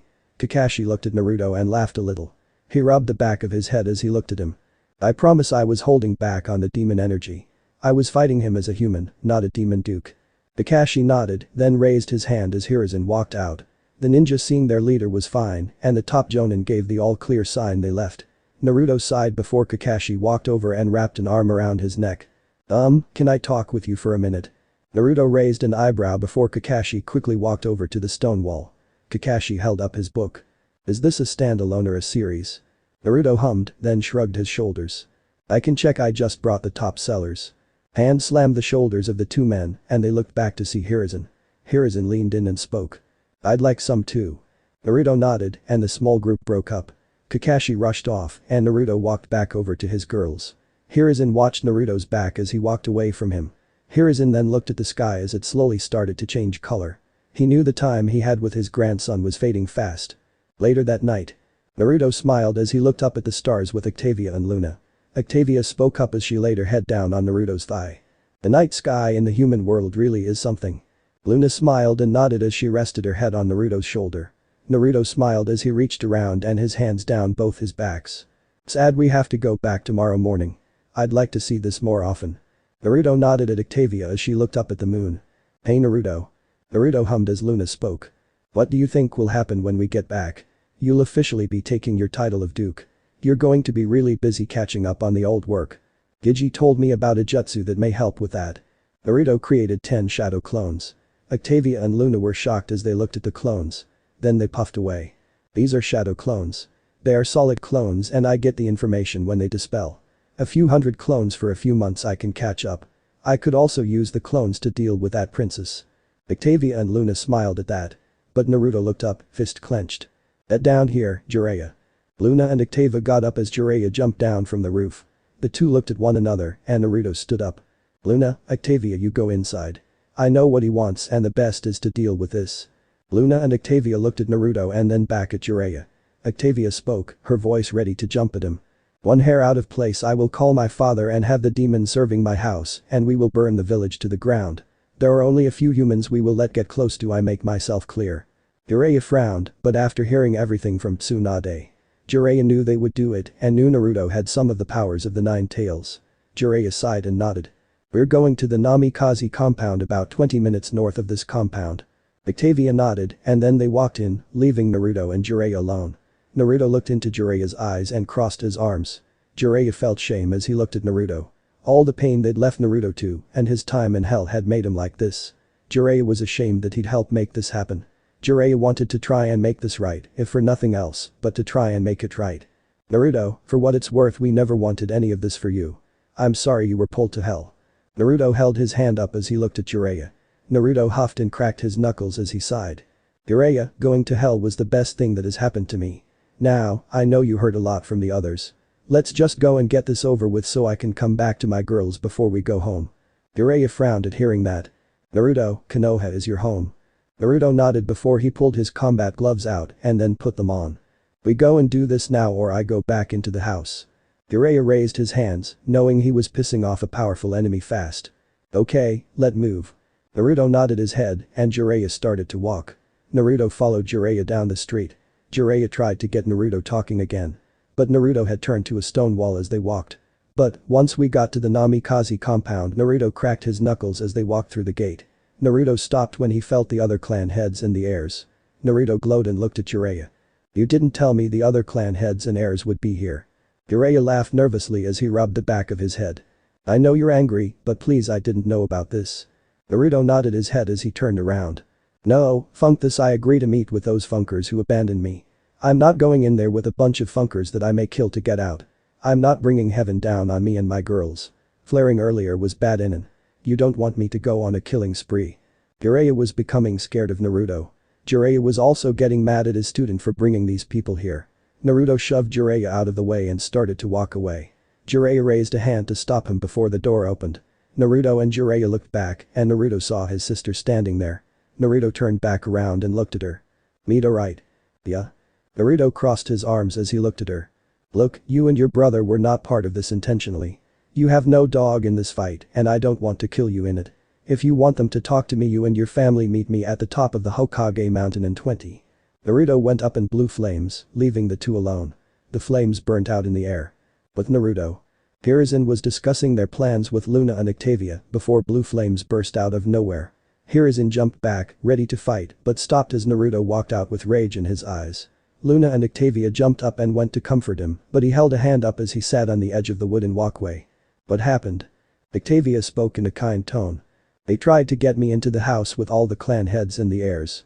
I snapped and told the toad off and told them to meet me at the Hokage mountain in 20. I came back to claim down before I went off and wanted to ask you to get your dad on the phone. I want him with us as backup.